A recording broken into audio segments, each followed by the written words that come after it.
जय गुरुदेव नाम किसका,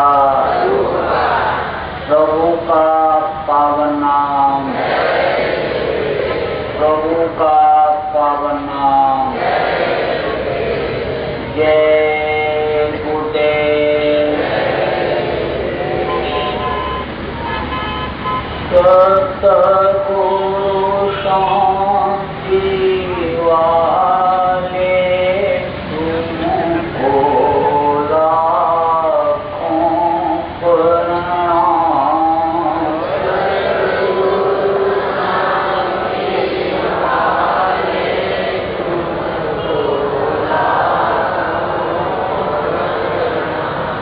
भक्तों के रखवाले तुमको लाखों प्रणाम।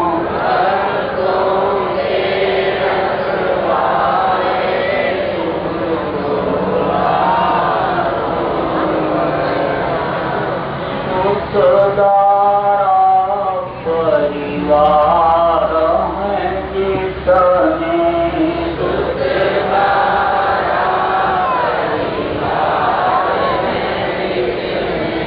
सबके प्रेम बतौर हैं सपने।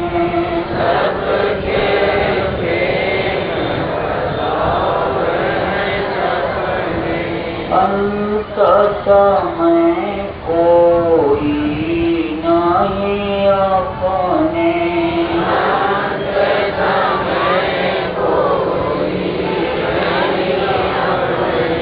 भव पार लगाने वाले तुमको लाखों प्रणाम।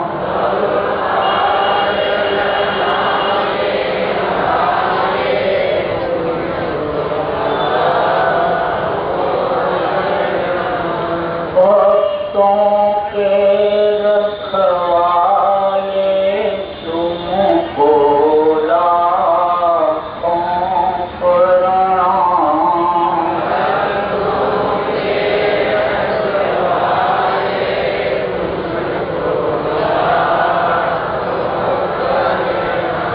वेद वेदांत पुराण बताए,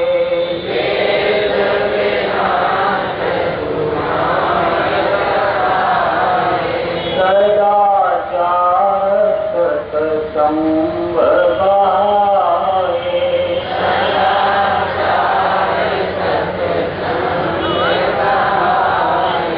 ज्ञान योग का वेद सिखाए।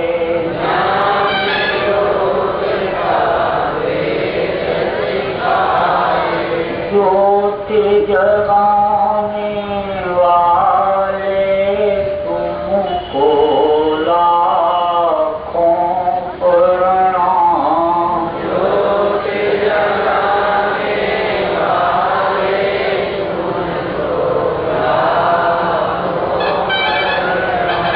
भक्तों के रखवाले तुमको लाखों प्रणाम।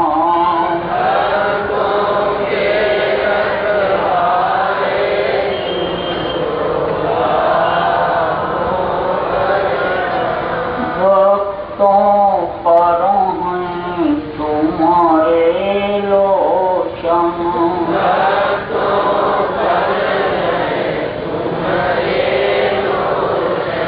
संकट तारण शोक विमोचन।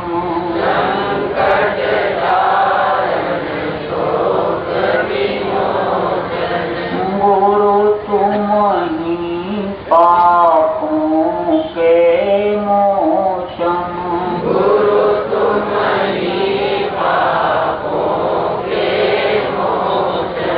शब्द भेद बताने वाले तुमको लाखों प्रणाम।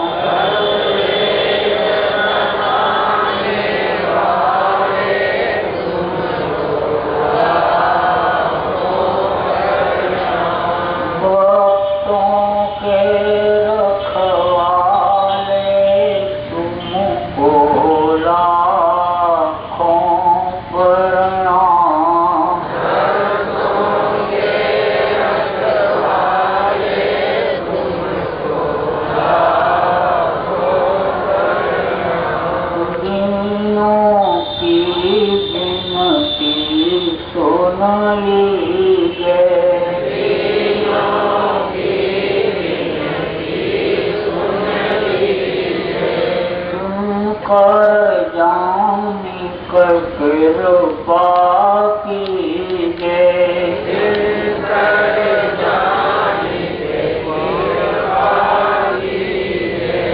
दर्शन अपना हरदम दीजे,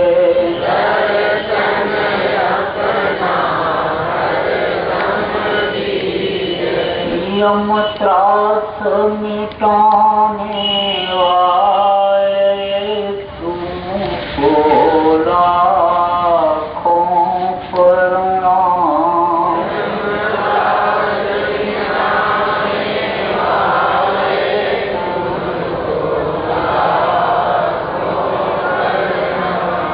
भक्तों के रखवाले तुमको लाखों प्रणाम,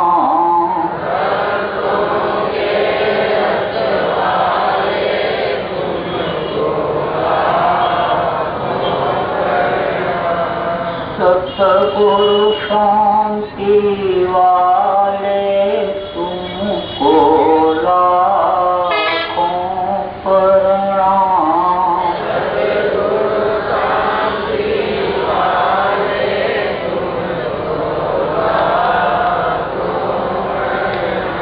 तुमको लाखों प्रणाम,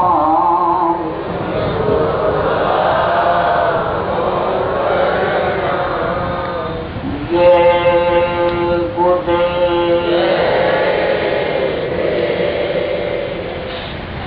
सर्वसमर्थ सर्वत्र स्मरणीय परम पूज्य गुरु जी महाराज, उपस्थित सभी सत्संगी धर्म प्रेमी भाई बहन, बच्चे तथा बच्चियों, गुरु महाराज की अपार दया मेहर से आज 29 नवंबर 2013 को जमुआ सुल्तानपुर से सभी प्रेमी भाई बहनों का, बच्चे और बच्चियों का मुझे दर्शन करने का अवसर मिला।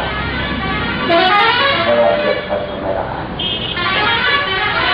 सत्संग मनुष्य के जीवन के लिए बहुत ही जरूरी थी। इसलिए पहले के समय लोग सत्संग का कार्यक्रम बराबर जगह जगह पर आयोजित करते रहते थे, लोगों को सत्संग सुनवाते थे। जब सत्संग लोगों को मिलता था तो लोगों में सच्चाई थी, ईमानदारी थी।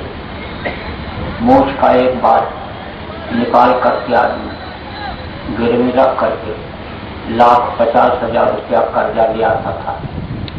देने वाले को इतना विश्वास था कि हमारा पैसा ये समय पर वापस कर जाएगा। कोई किसी को जबान दे देता, पूरी जिंदगी निभाता, प्राण जाए और बचन न जाए। लोग कहते थे कि सच बोलना पूरी करना है, झूठ बोलना इतना बड़ा पाप कोई पाप नहीं। सांस बराबर तक नहीं, झूठ बराबर, सांस बराबर तक नहीं, झूठ बराबर पाप।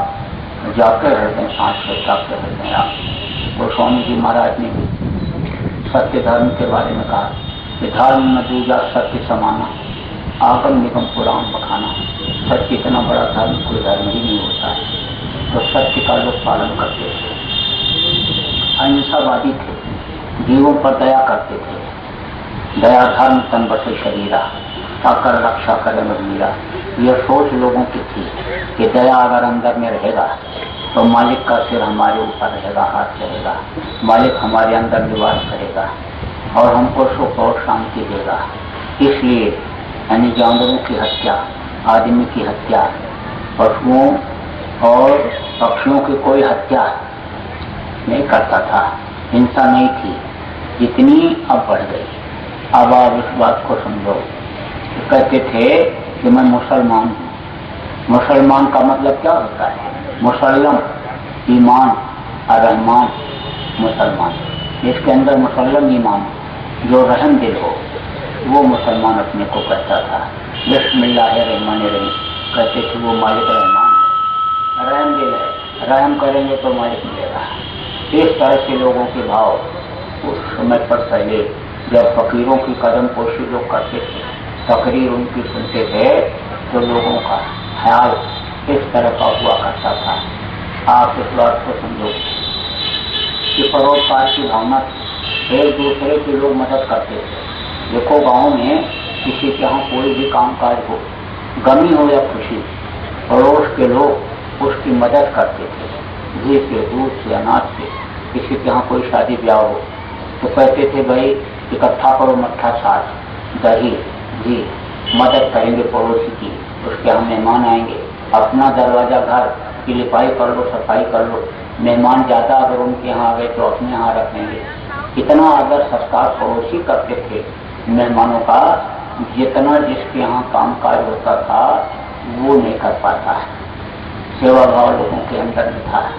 सत्संग से बहुत बड़ा लाभ। सत्संग से देखो अंगुलमाल और वाल्मीकि जैसे डाकू बदल गए। सत्संग से लंकिनी की जान बच गई। जब हनुमान जी लंका में प्रवेश कर रहे थे तो उस समय पर लंकिनी ने रोका, तो उन्होंने एक मुट्ठी लंकिनी को मार दिया, गिर गई। जब मुंह से खून निकला तब उसको ब्रह्मा की वो बात याद आ गई, जब राम ने ब्रह्म पर दीना, चलत बिरंश कहा मत चीना, विकल होश के कब के मारे, तब जानो निश्चय संभाले। यानी जब कोई बंदर तुम्हारे सिर पर हाथ मारेगा और तो गिरेगी, विह्वल हो जाएगी, तब समझ लेना कि रावण का खात्मा हो जाएगा। ये चलते समय यानी वरदान देने के बाद, ब्रह्मा जी रावण को वरदान देने के बाद चलते समय लंकिनी से बोले थे कि जब तेरे सिर पर कोई मुट्ठी मारेगा बंदर और तू गिरेगी, बेवल हो जाएगी, बेकल हो जाएगी, तब समझ लेना कि रावण का खात्मा हो जाएगा। यह ऐसे समय की बात है कि जब रावण अपने पूरे प्रभाव में था, वरुण कुबेर कुबेर समीरा रण सम्मुख थे, काम में बड़े बड़े देवता ठहरते नहीं थे, सकल धर्म देखें विपरीता, कहने सके रावण भयभीता। जितने भी धर्मावलंबी थे रावण को देख करके उसके अन्याय अत्याचार को कुछ बोल नहीं पाते थे। ऐसे समय पर लंकनी को यह विश्वास हो गया कि व्यथा न जाए देव विस्वाणी, इनकी बात गलत नहीं हो सकती है, तो रावण का विनाश हो जाएगा। तो उसने हाथ जोड़ दिया और कहा कि आप जाओ, अंदर प्रवेश करो। अब आप इस बात को समझो कि वो ब्रह्मा जी की पल भर के सत्संग की बात अगर लंकनी को याद ना आ जाती तो हनुमान जी दोबारा एक मुट्ठी मार देती, फिर रोकती, खत्म हो जाती, जान बचा लिया पल भर के सत्संग से। गीता, रामायण, वेद, कुरान का लोग अध्ययन करते हैं, जगह जगह कथा भागवत होता है, तीर्थों में जाते हैं, अनुष्ठान करते हैं, लेकिन ये चीजें लोगों में नहीं आई। जो सत्य, हिंसा, परोपकार और सेवा रूपी धर्म है, जो लोगों का चरित्र है उसका उत्थान नहीं हो रहा है। इंसान इस दुनिया को ही सब कुछ समझ बैठा, शरीर के लिए ही सब कुछ करने लग गया, जब उन चीजों से इस चीज की जानकारी नहीं हो पाती। लेकिन जब सत्संग आदमी को मिलता तब इस चीज की जानकारी होती है कि ये दुनिया की जितनी भी चीजें हैं ये सब यही छूट जाने वाली चीज, कोई भी चीज साथ जाने वाली नहीं। और इंसान इस वक्त पर जो भी काम कर रहा है वो दूसरों के लिए कर रहा है, अपना काम नहीं। देखो लोग घर बनाते हैं, 10-15 साल लगता है घर बनाने में, तो बढ़िया बढ़िया सामान उसमें लाके लगाते हैं, बढ़िया फर्श बनाया, 4 फन्नुस लगाया, बिजली पंखा, कूलर और बढ़िया कर्ता मोटा सा डाले, सोफा सेट, क्या क्या सामान सब ला करके रख दिया। बोले कि किस पर आराम करेंगे, सोएंगे, किस पर बैठेंगे, यहाँ चाय पियेंगे, यहाँ खाना खाएंगे, डाइनिंग रूम, ड्राइंग रूम सब बनाते हैं। अब जब मकान बन करके तैयार हो गया तब चिट्ठी लिख करके भेजे, निमंत्रण कार्ड, निमंत्रण पत्र, गृह प्रवेश होगा। रिश्तेदार, भाई बिरादरी के लोगों को बुलाते हैं, कहते आप आइए और गृह प्रवेश होगा, मेरा घर बन गया, मैं अपने घर में प्रवेश करूंगा। अब रिश्तेदार नातेदार आए और खा पी करके चले गए। जब घर में रहे 10-5 दिन, बस सांसों की पूंजी खत्म होने का समय आ गया, क्योंकि ये मृतलोक है। इस मृतलोक में जितने भी लोग हैं सब कुछ छोड़ करके जाना पड़ा। एक से एक राजा, एक से महाराजा आए, एक से एक साहूकार आए, पंडित, मुल्ला, पुजारी, वैज्ञानिक, ज्योतिषी, यानी राम जैसे भगवान, कृष्ण जैसे भगवान, कबीर, गोस्वामी, पलटू, नानक, दादू, मीरा जैसे संत मनुष्य शरीर में आए, सब छोड़ करके चले गए। जिन्होंने यानी जिला को जीता, जिला जीत कहलाए, हिंदुस्तान को जीते, विजय हिंद कहलाए, पूरी दुनिया को जीते, विश्व जीत कहलाए। सिकंदर बादशाह कितना मारकाट किया, लूटपाट किया, विश्व विजेता लोगों ने उसको कहा, लेकिन जब उसके लड़ने का समय आया, नब्ज जब पकड़ा नारी लुकमान हकीम ने, तब उसने कहा मुझे बचा लीजिए। इधर से जा रहा था भारत की तरफ से, उधर फारस की खाड़ी की तरफ, रेगिस्तान में उसकी तबीयत खराब हुई, पकड़ा नारी जब, तब उसने कहा कि आप मुझको बचा लीजिए, आधा राज्य दे दूंगा। तो लुकमान ने कहा नामुमकिन। फिर बोला पूरा राज्य दे दूंगा, एक बार मेरी माँ से मुझे मिलवा दो, मैं उनसे रोटी मांग करके खा लूँ, पूरा राज्य आपको दे दूंगा। लेकिन उन्होंने कहा नामुमकिन। आखिरी वक्त पर किसी का चलता है, किसी का कुछ नहीं, कोई जोर नहीं चलता है। रिश्तेदार खड़े रहते, पड़ोस के लोग खड़े रहते हैं, घर के लोग, बच्चे, बीवी सब खड़े रहते हैं। कितना भी ताकतवर आदमी हो, कितनी भी दोस्ती पीएम सीएम डीएम से हो, कितने भी हाई कोर्ट सुप्रीम कोर्ट के जज या वकील से हो, लेकिन कोई जमानत लेने वाला नहीं मिलता। आस पास योद्धा खड़े, सभी बजावे गाल और महज शम को लेके लोग ऐश्वर्य करा। तो जब मना किया लुकमान ने नामुमकिन, तब सिकंदर बादशाह बोला, जब पैदा हुआ था उस वक्त पर मेरे दोनों हाथ की मुट्ठी बंधी हुई थी, पैर के अंगूठे को पकड़ करके जब मुंह में डाला तो मोह का प्रादुर्भाव हुआ है। बड़ा हुआ, पढ़ा लिखा, अपने बाउल बल पर पूरी दुनिया को अपने मुट्ठी में रखा, धन संपत्ति से खजाना भर लिया, लेकिन अब सब कुछ छोड़ करके जा रहा। तो जब मेरा जनाजा निकले, मेरी अर्थी निकले, तो मेरे दोनों हाथ अर्थी से बाहर निकाल देना और लोगों को दिखाना कि ये वो सिकंदर बादशाह जा रहा है जिसने पूरी दुनिया को अपनी मुट्ठी में रखा, और धन दौलत, रुपए पैसे की कोई कमी इसको नहीं रही, लेकिन अब सब छोड़ करके हाथ फैला करके जा रहा है। तो दुनिया वालों, इससे नसीहत लो कि पैदा हुए हो मुट्ठी बांध करके और हाथ फैला करके जाना पड़ेगा। तो सिकंदर बादशाह छेकर चला गया। अब आप इस बात को समझो कि जब ऐसे ऐसे लोग चले गए तो उसके भी जाने का समय हो गया, जिसने मकान बनाया है। और जैसे जाने का समय होता है आसार दिखाई पड़ने लगते हैं। जैसे सूरज डूबने को जब होता है तो उसकी रोशनी कम हो जाती है। जिस वक्त पर सूरज को देखोगे तो देखते देखते यानी आंखों में इतनी चमक आ जाती है कि नीचे जब देखते हो तो अंधेरा हो जाता है। लेकिन जब सूरज को डूबने को होता है तो आप ऐसे देखते हो, रोशनी कम हो जाती है। ऐसे ही जब शरीर छोड़ने का समय आता है तो उसके लक्षण दिखाई पड़ने लगते हैं। कोई मरने वाले के पास, हर मरने वाले के पास डॉक्टर नहीं होता है। वो तो गांव के लोग जो कुछ भी नहीं पढ़े लिखे हैं और ऐसे जब पैर पकड़ते हैं तो कहते भैया पैर तो ठंडा हो गया। ऐसे जब हाथ पकड़ते हैं और वो कहते हाथ भी ठंडा हो गया, जल्दी करो, निकालो इनको, लेके वो घर से बाहर लेटाओ। और जिस मकान को मेहनत से बनाया, मोटा गद्दा लगाया सोने के लिए, उस पर से उतार करके ले जाते हैं, दरवाजे के बाहर लेटा देते हैं उत्तर से करके कि जल्दी से छुटकारा मिल जाए। वैज्ञानिकों ने पता लगाया, कहा कि उत्तर से करके लटाने में जल्दी से शरीर का सेल डिस्चार्ज हो जाता है। उन्होंने ये कहा, यानी जैसे टॉर्च आप जलाते हो तो उसका जो सेल होता है कमजोर हो जाता है, तो धीरे धीरे धीरे रोशनी कम हो जाती है, और जब बिल्कुल खत्म हो जाता है तो रोशनी खत्म हो जाती है। रेडियो आप बजाते हो, सेल कमजोर हो जाता है तो उसकी आवाज फटने लगती है, एकदम से बिल्कुल कभी बंद हो जाता है। उसी तरह से यानी सेल यानी उत्तर से करने से शरीर के डिस्चार्ज होते, कमजोर होते जाते हैं, तो मरते समय बहुत तकलीफ होती है। सहजो भाई ने लिखा कि सहजो मौत के समय पीड़ा उठे अपार, बिच्छू 60,000 जो डंक मारे एक साथ, जैसे 60,000 बिच्छू एक साथ डंक मारे बदन में दर्द पैदा हो, ऐसे मरते समय दर्द होता है।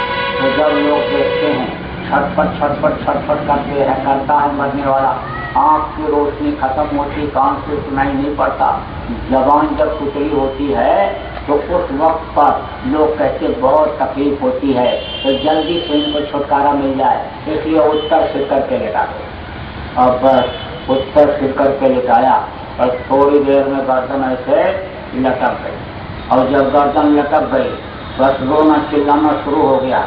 अब गांव के लोग जो कोई भी समझदार आए, ऐसे नब्ज पकड़े और ऐसे हाथ बुला दिया, किसी ने ऐसे पलकों को नीचे ऊपर किया आंखों के, और बस कहा क्या कुछ नहीं, चले गए। और लोग आने लग गए देखने के लिए। अब जो भी समझदार आदमी आता है कहता जल्दी करो, ले जाओ, इनको जलाओ, नहीं तो मिट्टी खराब हो जाएगी। इसको मिट्टी कहने लगते हैं, मिट्टी। इतने लोग यहाँ पर बैठे हो, अभी किसी आदमी से कहो कि ये तुम्हारा मिट्टी है, मिट्टी, थप्पड़ मारेगा, कहेगा मिट्टी है, अंधे कहेंगे ये तो इसको मिट्टी दिखाई पड़ती है। और अगर कमजोर है, मारने लायक नहीं है, सोच रहा है एक मारेंगे तो 4 मारेगा, तो अंदर अंदर गाली बकता हुआ जाता है। गोबर भरा इनके दिमाग में, इनके दिमाग में मिट्टी भर गया, मोतियाबिंद हो गया आंख में, ये हमको मिट्टी कहने लग गए, इस हीरा जैसी काया को मिट्टी कहने लग गए। लेकिन प्राण निकलने के बाद चाहे राजा का शरीर हो, महाराजा का हो, वैद्य वकील डॉक्टर का हो, चाहे जिसका शरीर हो, सब लोग मिट्टी ही कहते हैं। मिट्टी ले जाओ, नहीं ये मिट्टी खराब हो जाए, बस ले गए शमशान घाट पर। वहाँ पर जब तक तैयारी होती रही तब तक लोग बात करते रहे, अरे भैया क्या गया इनके साथ, सब कुछ नहीं छोड़ गया, अरे देखो धन कमाया, मकान बनाया, बाल बच्चों को भी पढ़ाया लिखाया, नौकरी काम में लगाया, कोई चीज साथ नहीं थी। दूसरा जो बैठा रहता कहता भाई ये मरखट है, मरखट, ये एक दिन सबको बुलाएगा, सबसे दोस्ती करेगा, ये छोड़ेगा नहीं किसी को। तीसरा कहता भाई इसीलिए तो कहते हैं कि यहीं के लिए सब कुछ मत करो, कुछ वहाँ के लिए भी करते रहो। अब आज इस बात को समझो, ये सब बातें होती रही। उधर तैयारी शुरू हो गई, तब तक लड़का तैयार हो गया, सीता तैयार हो गई, बस जला करके इसको राख कर देते हैं। हाय जले जो ना करी और केश जले जो हाय, जैसे चट चट करके लकड़ी जलती है चूल्हे में, ऐसे ये हड्डियां जल करके राख हो जाती हैं, ये बाल घास की तरह से जल करके खत्म हो जाते हैं। 2-4 दिन 10 दिन लोग आते जाते रोते चिल्लाते, 12वीं 13वीं खा करके और बस एकदम से भूल जाते हैं। और वो जो मकान बड़े प्रेम से बनाया, बड़े लगन से बनाया, उस मकान में यानी कौन रहता, अगर लड़का लायक हुआ तो, अगर लड़के का ध्यान रखे, खाने पहनने का, अच्छा खिलाया पहनाया, लेकिन जब बस्ता लेकर के स्कूल जाने लगा, किताब लेकर के स्कूल जाने लगा, तो ध्यान रखा कि स्कूल जाता है कि नहीं, लौट करके आता है तो उससे पूछा क्या स्कूल में पढ़ाया, क्या घर पर लिखने पढ़ने के लिए होमवर्क दिया,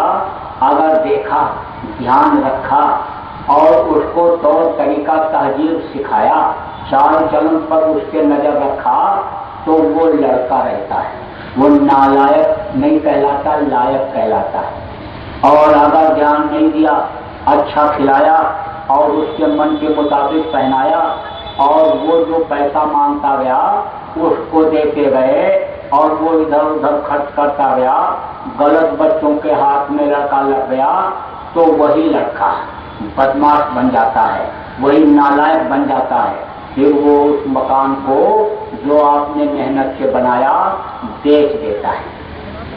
अब उस मकान में कौन रहता है, जो खरीदता है। ये उस मकान में मंदिर बनाया, भगवान की मूर्ति लगाया, फोटो लगाया, जिसमें पूजा पाठ करते रहे, जिसमें साधना करते रहे, सुमिरन ध्यान भजन करते रहे, उस मकान में जो खरीदता है मुर्गा काटता है, बकरा काटता है, भैंसा काटता है, शराब पीता है, जुआ खेलता है, व्यभिचार करता है। अब जब खरीद लिया तो उसमें कुछ भी करता है, तो वो मकान किसके लिए बनाया? अपने लिए। आज उस बात को समझो। कहते हैं 100 बीघा जमीन अगर नहीं रहेगी तो लोग बाबू साहब, भैया साहब, हजूर साहब, मालिक साहब नहीं कहेंगे, सम्मान इज्जत नहीं देंगे। होनी चाहिए जमीन, चाहे खरीद करके बढ़ाओ, चाहे मार काट करके ले लो, चाहे धोखा दे करके रजिस्ट्री करा लो, जमीन होनी चाहिए। अब जमीन भी बना लिया, जमीन बना लिया और ट्रैक्टर भी चाहे उधार ही ले आए, बीज बढ़िया लाए, खाद डाले। जब फसल तैयार हुई और खाने का वक्त आया, बस पिंजरे से पंछी उड़ गया। अब उस अनाज को कौन खाएगा? दूसरे लोग खाएंगे। दुकान बनाया, जब दुकान चलने लगी, मेहनत किया, सामान सब लाया, भर दिया, जब मुनाफा खाने का वक्त आया, बस शरीर छूट गया। रुपया पैसा जमा करते, बताते भी नहीं किसी को। विदेशी बैंकों में तमाम रुपया लोगों ने ले जाकर के जमा कर दिया। चलते चलते हालत फेल हो गया, कोई एक्सीडेंट में मर गया, कोई मार दिया गया, पता ही नहीं कितना कहाँ कितना जमा है, वो सब दूसरे देश का हो गया। जिसको अपना समझते थे, मेरे पास करोड़ है, अरब है, खरब है, वो किसका हुआ है? अब आज इस बात को समझो, यह दुनिया का जो भी काम इस वक्त पर इंसान कर रहा है, यह उसका काम है ही। यह शरीर को आदमी समझ लिया, यह खाने पीने और मौज मस्ती के लिए ही मिला है, यही सबसे बड़ा उसका भ्रम और भूल। यह साधना का घर, पूजा का मंदिर बताया गया, और इस शरीर को चलाने वाली शक्ति जिसको जीवात्मा कहा गया, जिसके निकल जाने के बाद बड़े बड़े डॉक्टर, पंडित, मुल्ला, पुजारी फेल हो जाते, कौन सी चीज निकल गई? यह ईश्वरंश जीवनाशी चेतन अमल सार फुकराशी, इस जीवात्मा को उस परमात्मा तक पहुंचाने के लिए ये मनुष्य शरीर उस मालिक ने दिया। और जब बहुत मांगे, रट लगाए रहे, दिन रात अजपा जाप करते रहे, प्रार्थना करते रहे, माँ के पेट में सब मिला।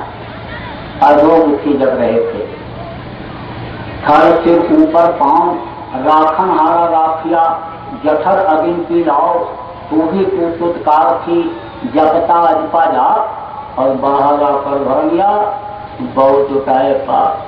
जब तक के पेशाब मांस के लोथड़े भरे हुए थे मुंह में, और सिर नीचे पैर ऊपर माँ के पेट में था, तो उस वक्त पर अजपा जाप करते थे, बराबर रट लगाए हुए थे। अब प्रभु कृपा करो, यही बात थी, सब करी भजन करो जिंदा की। या प्रभु या मालिक मेरे ऊपर दया करो, मुझको इस माँ के पेट रूपी नरक से बाहर निकालो, बाहर निकल करके भजन करें। लेकिन बाहर आकर भरंगा और बहुत उठाए पाप, बाहर आकर के भूल और भ्रम के देश में इस शरीर से पाप करने लग गए। जो पैर अच्छे काम के लिए जाने के लिए गया, बुरे काम के लिए गए, हाथ से बुरा किया, आंख से बुरा देखा, कान से बुरा सुना, मुंह से बुरा बोले, बुराइयों में फंस गए। और जिस काम के लिए ये मिला, साधना के लिए, पूजा के लिए, जिसको साधना का घर, पूजा का मंदिर बताया गया, साधन धाम मोक्ष का द्वारा पाएंगे परलोक हमारा, तो पर दुख पावे धूल पछताएं और पालन कर नहीं दूसरे मिथ्या दोष लगाएं, वो काम नहीं किया तो ये जिंदगी ऐसे खत्म होती, मालूम नहीं पड़ता है। बचपना से जवानी आ गई और जवानी से बुढ़ापा आ जाती है, खबर नहीं लगती इतना समय हो गया। अब आज इस बात को समझो। और यह बुढ़ापा ऐसे निकलती है कि जैसे पानी पेड़ा बहुत बुरा, आसमानुष की जात, और देखत ही छिप जाएंगे जो तारे प्रभात। आसमान में रात को देखो तो तारे दिखाई पड़ते हैं, लेकिन सुबह होते ही छिप जाते हैं। पानी बरसता है, पानी में बूंदें गिरती हैं, लेकिन देखते देखते बुलबुले जो निकलते हैं बूंदों के गिरने से, वो खत्म हो जाते हैं। इसी तरह से मानो इंसान की जिंदगी खत्म, सारा अंग्रेजी, सारा हिंदी, सारा उर्दू, फारसी का ज्ञान सब खत्म, धन दौलत पुत्र परिवार मान प्रतिष्ठा सब खत्म। अब आखिरी वक्त जब आता है और शरीर के लिए ही सब कुछ करते रहे, आत्मा के लिए कोई काम नहीं किया, तो यमराज के दूतों को उसको खाली कराने के लिए आना पड़ता है। देखते ही खून पानी हो जाता है और इतना डर जाता है कि जैसे डर करके बकरा भेड़िया के पीछे चल देता है। भेड़िया जानते हैं, गांव में रहता है भेड़िया, गांव के बाहर इतना बड़ा होता है और बकरा इतना बड़ा। अच्छा, जब भेड़िया आता है गांव में तो बकरे के पास जाता है और धीरे से ऐसे कान में मार देता है। वो बकरा इतना डर जाता है कि भेड़िया के पीछे पीछे चल देता है। मारने के बाद भेड़िया रुकता नहीं, फौरन चल देता है और बकरा भी उसके पीछे चल देता है। जाता है गांव के बाहर, जब गांव के बाहर पहुंच जाता भेड़िया तो बस ऐसे पीछे से घूम करके और उसके पीठ पर चढ़ जाता है। तो चढ़ करके नहीं गर्दन के पास न टूटने, बस उसी को दबा देता है। जैसे दबाता है तो बकरा फट गिर जाता है और बेहोश हो जाता है और फिर गला काटता है और उसका खून पीता है। तो ऐसे ही जीवात्मा घबरा जाती है, डर जाती है और वो पकड़ करके ले जा करके यमराज के सामने पेश कर देते। फिर यमराज पूछता, तुमने ऐसा ऐसा कर्म क्यों किया? बुरे कर्म तुमने क्यों किए? तुमने बातों को लोगों के सुना नहीं और सुना तो उस पर अमल नहीं किया। तो जीव उस वक्त पर एकदम साफ इनकार कर देता है। अब आप इस बात को समझो, इतने लोग यहाँ पर बैठे हुए, आपको समझाया जा रहा है कि भाई मांस मत खाओ, मछली मत खाओ, अंडा मत खाओ, शराब मत पियो, दूसरे की माँ बहन बहू को गलत नजर मत देखो, गलत व्यवहार मत करो। ये सब बातें बताई जा रही, समझाई जा रही हैं। और अगर सुनने के बाद भी नहीं माने तो आपको सजा मिलेगी, वहाँ पेश किए जाओगे और कहोगे हमको किसी ने बताया नहीं। इसी तरह का दृश्य, यही सीनरी आपको दिखाई पड़ जाए। ऐसे गुरु महाराज का फोटो लगा हुआ रहेगा, लोग बैठे हुए रहेंगे, एक शामियाना लगा रहेगा और ऐसे जैसे आपको बताया समझाया जा रहा है ऐसे ही दिखाई पड़ जाएगा और यही आवाज सुनाई पड़ जाएगी। तो कहा गया साजन की चोरी नहीं चली, यानी फिर आपकी चोरी कैसे चलेगी? प्रत्यक्षम किम प्रमाण, जब कोई चीज सामने आ जाएगी तो प्रमाण की जरूरत नहीं पड़ सकती।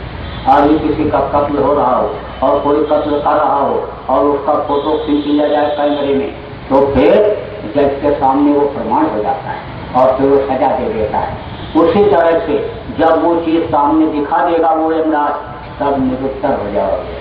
फिर मार पड़ती है, बहुत तकलीफ लड़कों ने, काऊ का से नीचे पीना, ऊपर पाँव भांज जोड़ना, बड़ी कड़ाही तेल जलाया, बड़ी बड़ी जीवों का छौंक लगाया, तपस्या जो मुस्लिम रही, काऊ ऊपर जीवों को रखे, फिर नीचे और पैर ऊपर करके बांध करके तब मारते हैं। 100 कोस तक चिल्लाने की आवाज आती है, कोई बचाने वाला नहीं। बड़े बड़े कड़ा पेड़ से भरे हुए, नीचे आग जलती रहती, पेड़ खोलते रहते हैं, उसी में डाल देते हैं और उबलते रहो, जैसे छौंका लगाया जाता है ऐसे डाल देते हैं, उबलते रहो।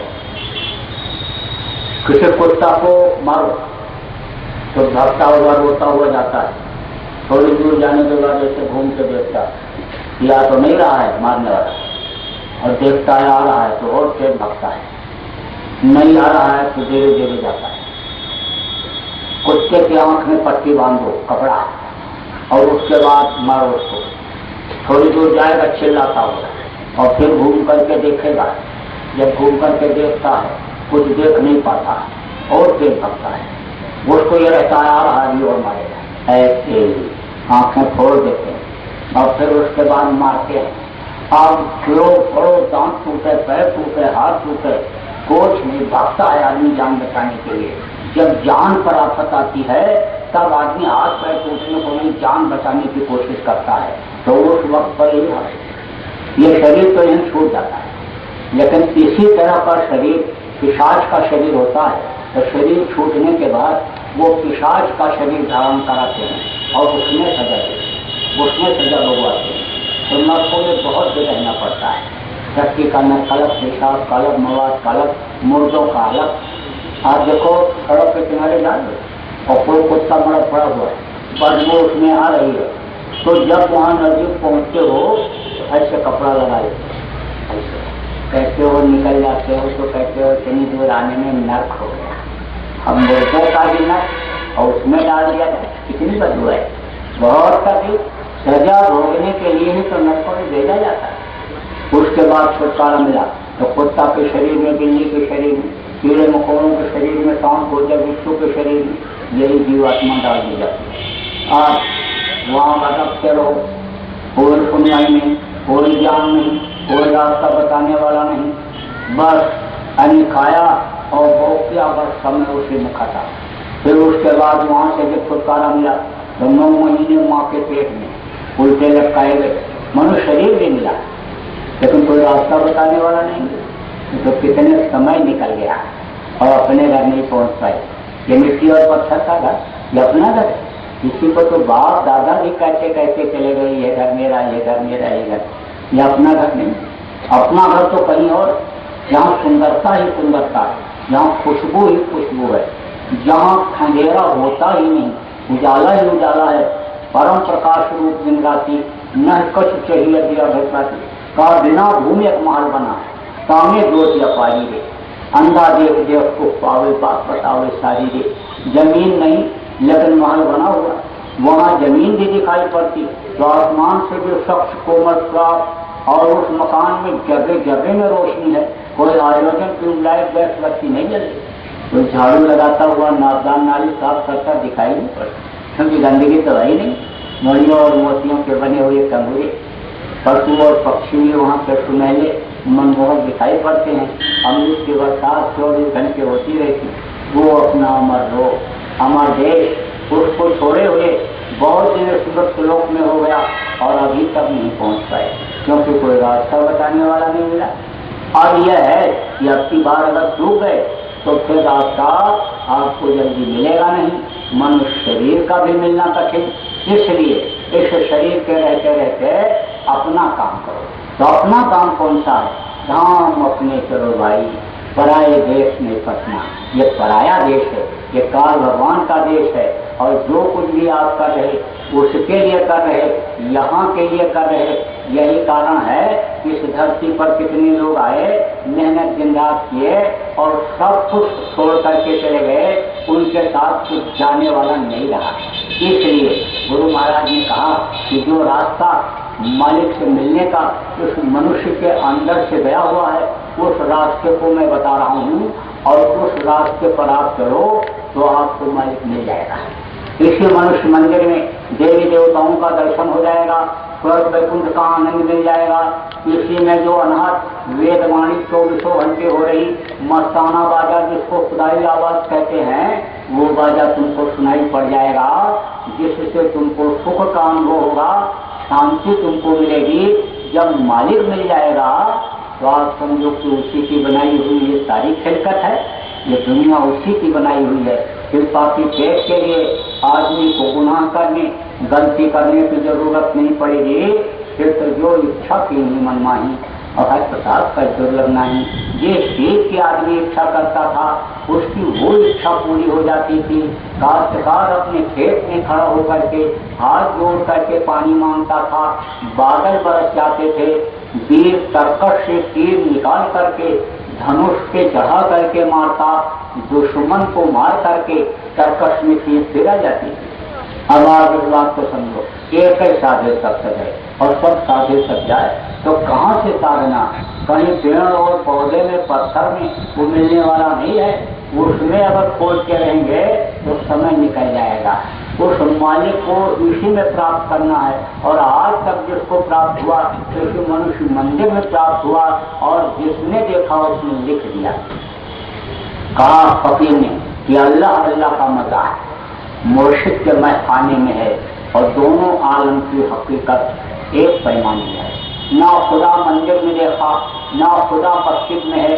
और शेख बिंदु से पूछो, दिल की आशा नहीं। उसने कहा इसी में है।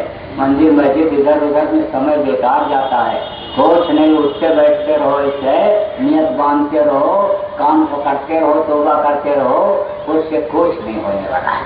अब आप इस बात को समझो कि इसी में मिलता है। और मिला लोगों को इसी, लेकिन उन्होंने जब दुनिया की तरफ से थोड़ी देर के लिए ध्यान को हटाया तब मिला। कहा मिलता क्यों नहीं? एक दिल लाखों तमन्ना, और उस पर कहीं भविष्य एक ठिकाना है कहाँ उसको बिछाने के। दिल तो एक है लेकिन ख्वाहिशें बहुत हैं, इच्छाएं बहुत हैं। 10 बीघा जमीन 100 बीघा हो जाए, 100 बीघा 1000 बीघा हो जाए, 1000 बीघा है तो यानी और ज्यादा हो जाए, जिसके पास लाख है करोड़ हो जाए, करोड़ है अरब खरब हो जाए, अरब खरब है तो कुबेर भगवान का खजाना हमें को मिल जाए। तो ये क्या किया है हवेश? तो हवेश एक दिल लाखों तमन्ना, उसके तनी हवेश फिर ठिकाना है कहाँ उसको बिठाने के। तो फिर उसमें काम मिलेगा कैसे? दिल का उजरा साफ करें जाना के आने के लिए, और खैर घरों का हटा उसको बिठाने के लिए।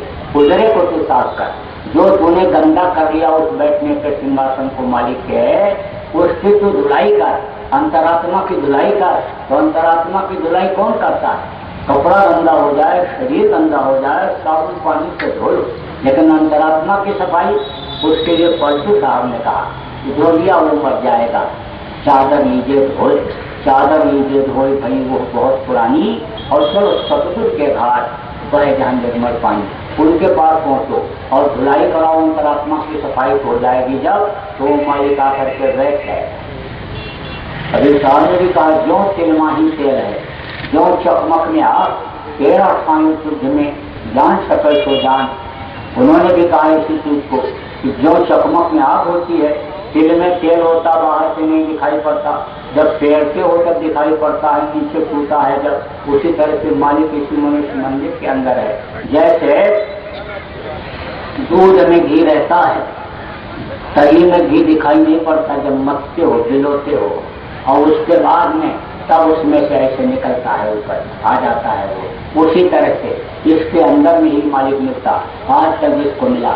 और इन्हीं दोनों आंखों के बीच से रास्ता गया, आंखी मध्य पाखी चमके और पाखी मध्य धरा, और ते द्वारे दूरबीन लगाओ उधर भौजल पारा। इन्हीं दोनों आंखों के बीच से रास्ता गया हुआ है, उससे भवसागर के पास हुआ जा सकता है। फकीर ने इसी चीज को फरमाया कि ऐन के आधार, ऐन माने ये चेहरा, ऐन के आधार दो चश्म के बीच, चश्म माने आंखें, आंखों के बीच में खशम को खोल, खशम माने पद परमात्मा की तलाश कर, जहाँ झलक तारा है, जहाँ तारा झलकता है। ऋषि मुनियों ने कहा कि अंदर में प्रकाश है, हजरत मोहम्मद साहब ने कहा कि अंदर में रोशनी है, ईसा मसीह ने भी कहा इस दाइन आई भी सिंगल दाई होल बाजी shall be full of light. जब देखा लोगों ने, सब लोगों ने कहा, ब्रह्मानंद ने लिखा कि अचरज देखा भारी साधो, अचरज देखा भारी गगन बीच अमृत का कुआं, झरे सदा सुखकारी रे पंग पुरुष चढ़े बिन सीढ़ी, पीवे भय भर झारी रे, अचरज देखा भारी साधो, अचरज देखा भारी रे। बिना भूमि एक महल बना है, सामी ज्योति अपारी रे, अंधा देख देख सुख पावे, बात बतावे सारी रे, अचरज देखा भारी साधो, अचरज देखा भारी रे। बिना बजाए निष्दिन बाजे, घंटा शंख नगारी रे, और बहिरा सुन मस्त होत है, तनकी शुद्ध विचारी रे, अचरज देखा भारी साधो, अचरज देखा भारी रे। यहाँ के हिसाब से तो वो सब अचरज ही है, इसलिए जो उन्होंने देखा वहाँ का वर्णन किया। उनके कबीर साहब जैसे लोगों को लोग कहते हैं कि ये उल्टा बोलते हैं, ये उल्टी बात करते हैं, ये अपने समझ में बात नहीं आ रही है।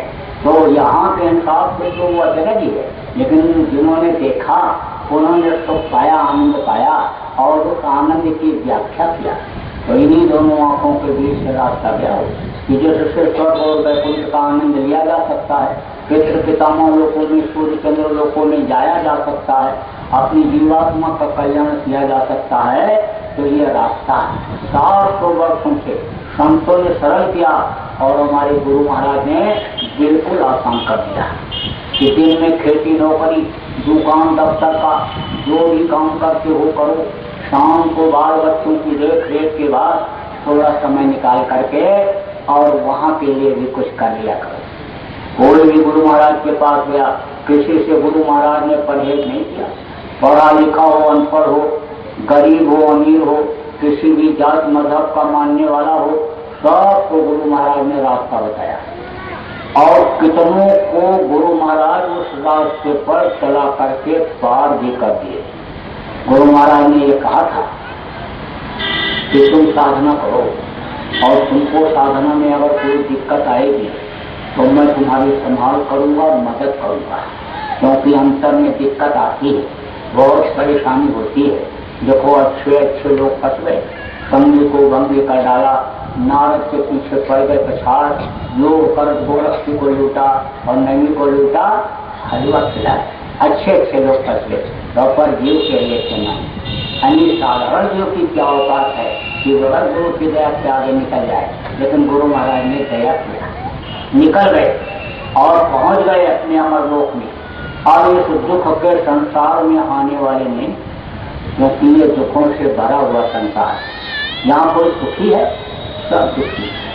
आप देखो कि जिसके पास नहीं वो तो रो ही रहा है कि मेरे पास रुपया पैसा होता, धन दौलत होता, बड़ा आदमी बन जाता, मकान कोठी होती, कार बंगला होता, मैं उसमें आराम से चलता, सुखी रहता।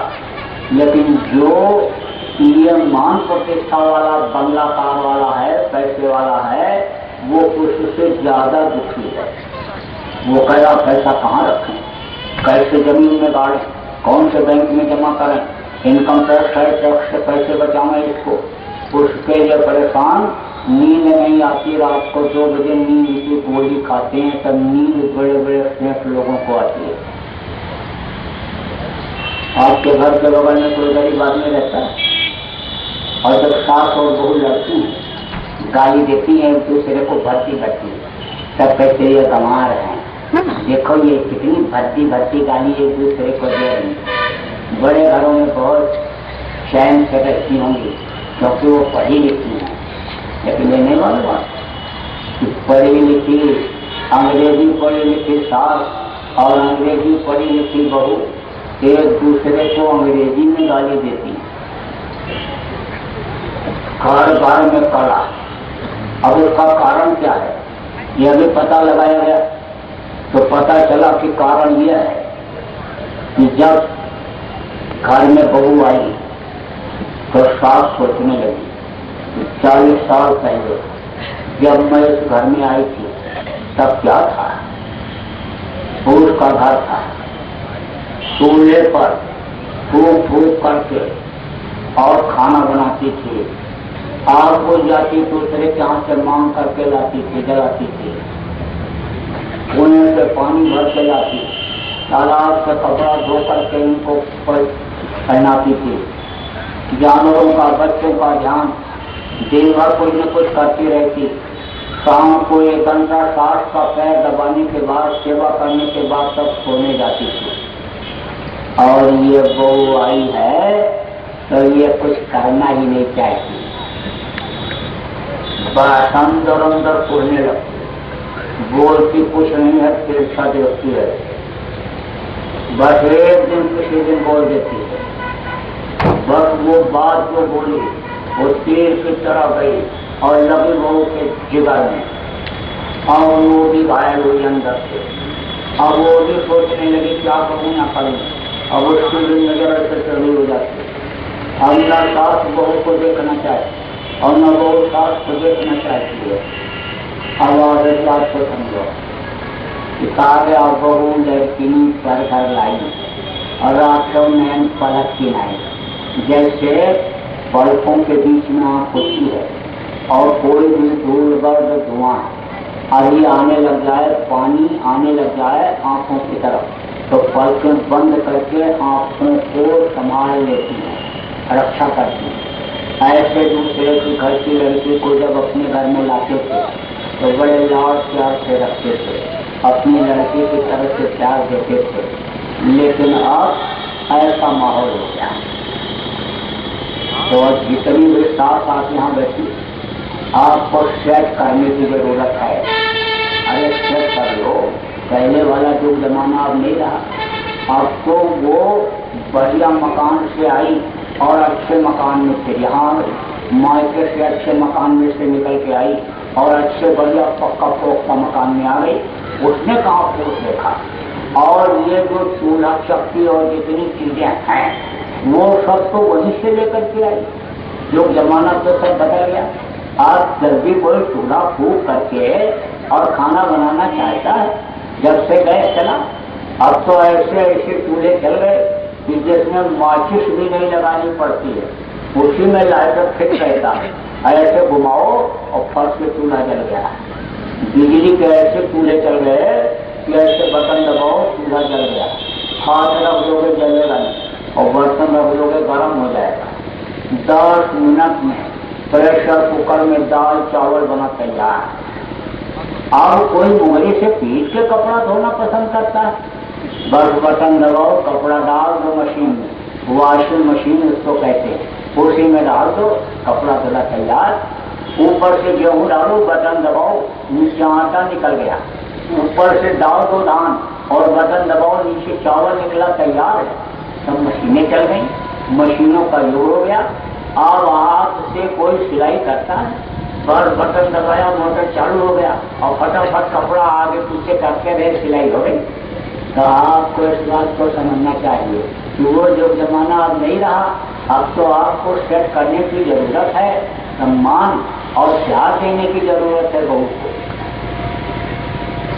अभी जो 7 लोग बैठी है ना, ये सब अंदर अंदर नाराज होने लगे कि देखो हमारा पोल खोल दे रहे हैं। तो बहुओं की क्या हालत हो गई यही बता। बहू जैसे घर में आती है बस यही देखने लगती कि रुपया पैसा सासू माँ रखती कहाँ, कौन सी अलमारी तिजोरी में रखती, वो चाबी मुझे मिल जाती, अब मैं घर की मालकिन बन जाती। अब वो इसी ताक में हो जाती और अपना दिल दिमाग बुद्धि पढ़ाई लिखाई का उसी में लगा देती। इसी तरह से ससुर नाराज होकर और सास से चाबी छीन के मेरे सामने फेंक दे कि लिए यह बहू और तू रख ले, अब तू घर को चलाएगी। तो नियत वो पहचान जाती है सास, अनपढ़ ही क्यों न हो, लेकिन जीवन का अनुभव बहुत होता है। इसीलिए जब लड़की का ब्याह करने के लिए लोग जाते हैं तो देखते हैं कि घर में सास या ननद है कि नहीं। कोई बहुत पढ़ी लिखी लड़की हो, डॉक्टर या इंजीनियर, लेकिन जब उसको बच्चा पैदा होने का समय आता है तब मदद की जरूरत पड़ती है। कितने बच्चों को पेट फाड़ के निकाल देती है वो डॉक्टर, लेकिन उसका जब समय आता है तब उसको किसी की मदद की जरूरत पड़ती है। तब लोग कहते हैं कि सास ऐसे समझ पर होनी चाहिए कि जो गाढ़े वक्त पर मदद करे काम आ।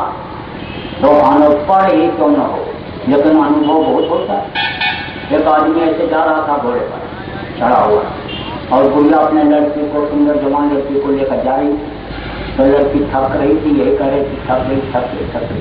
तो गुड़िया ने घोड़े वाले को रोका, कहा बाबू हमारी लड़की को बैठा लो, आगे गाँव में उतार देना। आप उसने ऐसे टकर दिया, गाँव की लड़की और औरत और इसको इसकी लड़की को बैठा। थोड़ी दूर जब गया तब उसको ख्याल आया कि सुंदर लड़की है, जवान है, बैठा निकल चलो, क्या है कौन देखने पूछने जाएगा, पता लगाए। बस घोड़े को घुमाया और घुमा करके आया और कहा माता जी पहले बुढ़िया कहीं का है, बुढ़िया कहीं, और अब बोला माता जी लड़की को बिठा दे। और बुढ़िया ने कहा रे जा जा जा, तेरे मन ने जो तुझको कहा वही मेरा मन भी मुझको बता दिया। अब तेरी नियत को मैं पहचान गई, जा तेरे साथ लड़की को बिठाऊं। ऐसे अनपढ़ गंवार ही क्यों न हो, लेकिन वो अपनी बहू की नियत को साफ पहचान जाती है। अब वही सास जो 1 घंटा अपनी सास की सेवा करने के बाद रात को सोने के लिए जाती थी, अपनी बहू से पैर दबवाने में डरती है कि कहीं पैर दबाते दबाते गला न दबाते। तो अब आप इस बात को कि घर में अशांति, शांति कहीं न राजा को शांति, न रैयत को शांति, और न पूंजीपति को ही नींद आ रही। तो ये दुखों का संसार है, जो निकल गए दुख के संसार में आने वाले नहीं। तो गुरु महाराज ने अंदर से भी मदद किया लोगों और बाहर से भी किया। गुरु महाराज ने जय गुरुदेव नाम को जगाया और जगा करके रक्षा के लिए लोगों को छोड़ा और कहा देखो ये भगवान प्रभु का नाम है। ठीक उसी तरह से जैसे त्रेता में राम नाम में शक्ति थी, पत्थर पर राम राम लिख करके समुद्र में डाला गया था, सारे पत्थर तैरने लगे। ये सब की बात है कि जब भगवान राम लंका पर विजय प्राप्त करने के लिए जा रहे थे, समुद्र में पुल बनाने की जरूरत पड़ी थी, तो पत्थर पर राम राम लिख करके समुद्र में डाला गया था, सारे पत्थर तैरने लगे थे। जैसे कृष्ण नाम में शक्ति द्वापर में थी, कृष्ण कृष्ण जिसने जहाँ पर पुकारा कृष्ण खड़े हुए मिले, द्रौपदी को बाराग्राह को तमाम ऐसे उदाहरण मिले। उसी तरह से गुरु महाराज ने कहा कि जय गुरुदेव नाम में शक्ति है, जय गुरुदेव नाम में ताकत है। आज जय गुरुदेव नाम को बोलोगे मुसीबत में तकलीफ में तो यह आपकी मदद करेगा। आज माया लोगों ऐसी जा रहे हैं और मधुमक्खियां छेदने लगी। जब मधुमक्खियां छेदने लगती हैं तो बगल का ही आदमी छोड़ करके भर जाता है। माँ अपने बेटे को छोड़ के भर जाती है। क्यों? क्योंकि वो मधुमक्खियां छुड़ाने वाले को ही लग जाती है। गुहार करने पर भी कोई नहीं दौड़ता है। जब खुद चिल्ला दिया, गुहार भी कर लिया, लोगों ने देखा और ये मधुमक्खी लगी है तो और भागने लग गया। तब जय गुरुदेव बोला। जब जय गुरुदेव बोला बस चली हवा और ऐसे घूमी और धूल उड़ी, आंखों में पड़ी, आंखों में पड़ी मधुमक्खियों के और मधुमक्खियां छोड़ के चली। धूल से और धुएं से मधुमक्खियां चली जाती हैं, छोड़ देती हैं।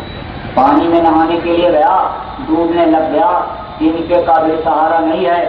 जय गुरुदेव बोला कि पानी की हिलोर आई और ले जाकर के किनारे लगा दिया। गुरु महाराज ने कहा था कि मौत के समय जब पीड़ा होगी, दर्द होगा, उस वक्त पर तुम जय गुरुदेव नाम बोलना, मैं मिलूंगा। मिले। महापुरुष जो होते हैं वादा के पक्के होते हैं, झूठ कभी भी नहीं बोलते। आप इस बात को समझो, गुरु महाराज का ये जगाया हुआ जय गुरुदेव नाम एक ही समय पर एक आदमी बोला, 1000 बोले, 1 लाख बोले, लेकिन सब गुरु महाराज मिले। जैसे गोपिकाओं को कृष्ण मिलते थे, गोपिकाओं को कृष्ण मिलते थे। लोगों ने तो कह दिया कि उनके 16,000 रानियां थी, रानियां नहीं थी, वो उनकी भक्त थी। कोई सूरज को देखा है काला रंग का चश्मा लगाते तो सूरज काला ही दिखाई पड़ेगा, नीला लगाएगा नीला दिखाई पड़ेगा। जाती रही भावना जैसी और हर मूर्त देखी थी तैसी। जैसे शंकर जी को इन गजेड़ियों ने कह दिया कि शंकर जी गांजा पीते थे, भांग खाते थे। कभी भी गांजा भांग का सेवन तो उन्होंने किया ही नहीं। वो तो गांजा की चिलम भरने के बाद गजेड़ी बम बम बम बोल करके और शंकर जी को बदनाम कर। कृष्ण की वो भक्त थी और कृष्ण ने उनकी अंदर की आंख को खोल रखा था। उस आंख के सहारे जब उनको याद करती तो गोपिकाओं के सामने कृष्ण खड़े हुए मिलते थे, एक कृष्ण नाम के।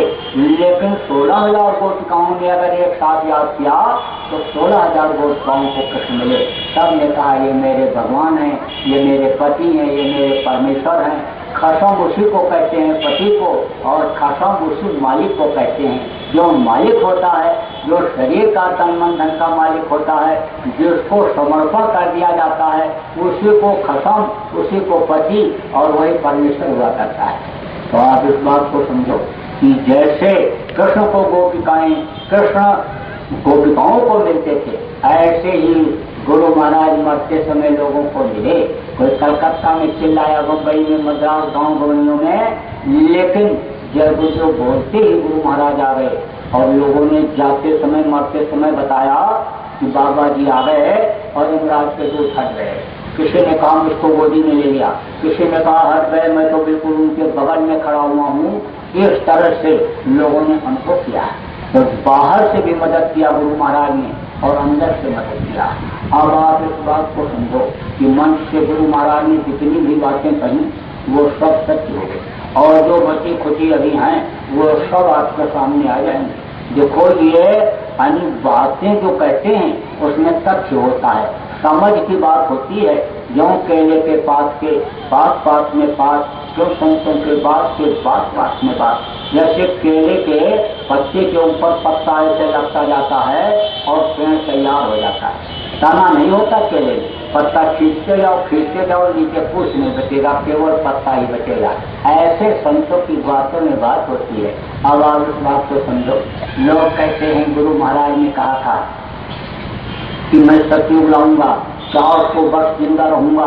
तो गुरु महाराज अभी गए नहीं हैं, अभी मौजूद हैं और आएंगे, सतयुग लाएंगे।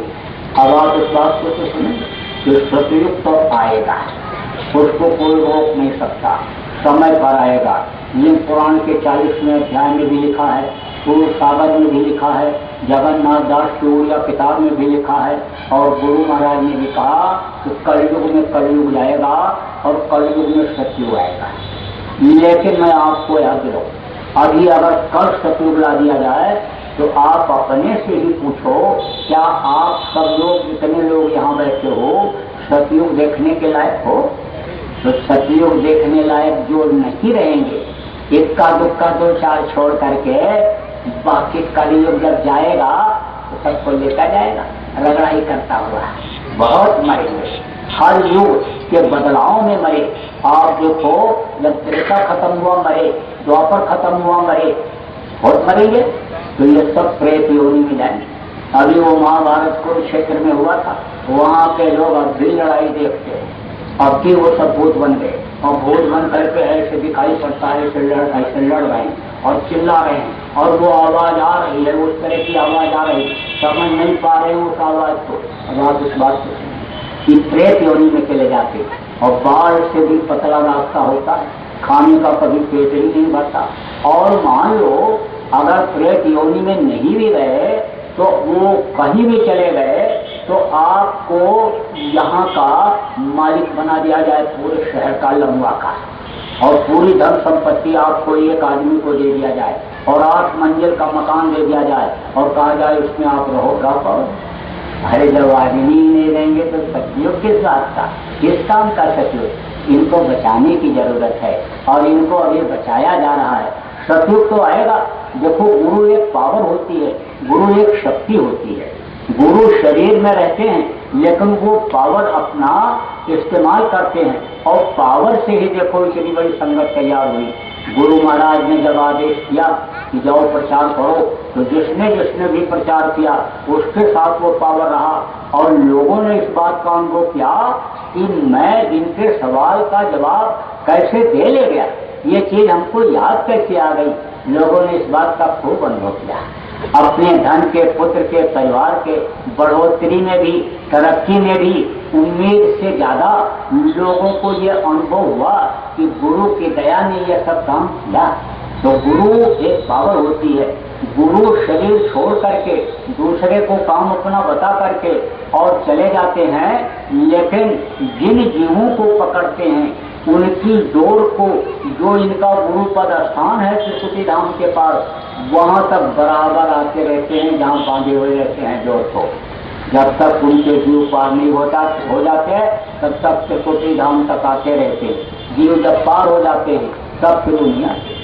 अब गुरु महाराज ने कहा था कि जरूरत पड़ेगी तो हम 400 साल जिंदा रहेंगे, 400 साल तक रहेंगे, जिंदा वाली बात नहीं कहा।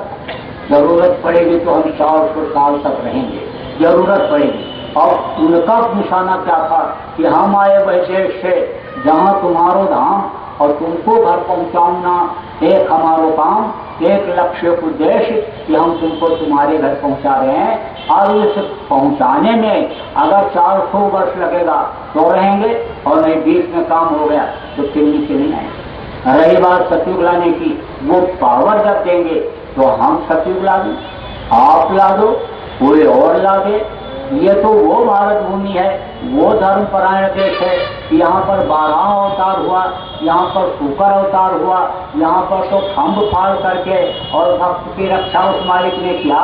तो ये तो वो धरती है, वो कोई भी सतयुग ला दे, बात उनकी गलत नहीं हो सकती है। अभी तो सतयुग के योग्य लोगों को बनाया जा रहा है, आहार विहार व्यवहार चाल चलन सब उनका सही किया जा रहा है। सतयुग तो है भाई।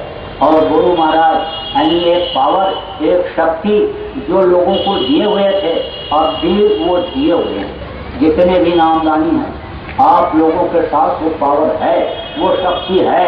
अब आज इस बात को समझो, जब भ्रम किसी को हो जाता है और वो भ्रम जल्दी दूर नहीं होता है, देर लगती है। रेलगाड़ी में पूरब मुँह करके आप बैठे और वो रेलगाड़ी उतरी, रेलगाड़ी रुकी जहाँ आपको उतरना है दक्षिण मुँह करके, तो दक्षिण मुँह के उतरोगे तो कहोगे यही पूरब है। 2-3 दिन रिश्तेदारी में जब तक रहोगे तब तक यही लगेगा कि यही पूरब है। क्यों? क्योंकि भ्रम हो गया। एक बाबूजी ऐसे अखबार पढ़ें, ट्रेन में बैठे हुए अखबार पढ़ें, ऐसे झटक गए और फिर ऐसे देखें फिर झटक गए, तो सामने 3-4 बार झटके। सामने बैठा हुआ आदमी बोला, बाबूजी कोई समाचार आपको नहीं पसंद है तो आप ऐसे ऐसे क्यों झटक गए? अरे भाई रख दो, आप नहीं पसंद है तो आप बात हम लोग पढ़ लेंगे। बोले नए नए समाचार की बात नहीं है, इसमें एक चीटी रखी हुई है, वो चीटी नहीं दे रही है।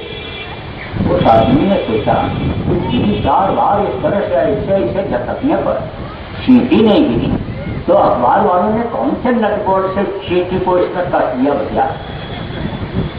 तो कहा बाबूजी देखें आपका अखबार कहाँ चीटी? देखा तो कहीं चीटी नहीं। फिर उसने देखा उनकी आंखों की तरफ तो कहा, अरे बाबूजी चीटी तो आपके चश्मे के शीशे में लगी हुई है और वो आपको अखबार पर दिखाई पड़ रही है, आंखों के सामने है। वो उसको निकालो साफ करो तो अखबार ये साफ दिखाई पड़ेगा। ऐसे भ्रम हो जाता है। कोई आदमी जा रहा है, मिट्टी की ढेर लगी हुई है, अब देखा कि आदमी है ये बैठा हुआ है रात में अंधेरे में, तो उस मिट्टी के ढेर में उसको पगड़ी भी दिखाई पड़ेगी, उसका हाथ पैर भी दिखाई पड़ेगा। अब अगर उसने टॉर्च जला दिया तो फिर वो मिट्टी की ढेर दिखेगी। तो ये क्या होता है? अंधेरे में। जब अंधेरे में रहोगे तब तो यह सब शंका भ्रम होता रहेगा, और जब ध्यान लगाओगे जो तरीका गुरु महाराज ने बता दिया और ध्यान में गुरु महाराज का अंतर में दर्शन करोगे तो सब शंका खत्म हो जाए। वो खुद बता देंगे या पूछ लोगे तो साफ साफ बता देंगे, और नहीं तो फिर ऐसे दौड़ते रहोगे। कोई आएगा और कहेगा गुरु महाराज जिंदा हैं और प्रकट होने जा रहे हैं और दोनों दर्शन कर जाओ, तो किसकी नहीं इच्छा होती है कि गुरु का दर्शन हो जाए। एक बार आंख से आंख मिल जाती थी, अरे तो कहते थे तेरी नजरों में कोई करामात है, हर समय होती अमृत की बरसात है। अरे धन्य हो गया दर्शन करके, आंखों को देख करके चेहरे को क्या नूर है, इस तरह से खुद पढ़ते थे। इच्छा तो होती है चलो एक बार फिर दर्शन करेंगे, गुरु महाराज जब मौजूद हैं तो क्या बात है। अब बग करके गए, वहां पहुंचा तो लोगों ने कहा देखो भाई आज नहीं प्रकट होंगे, 1 तारीख को।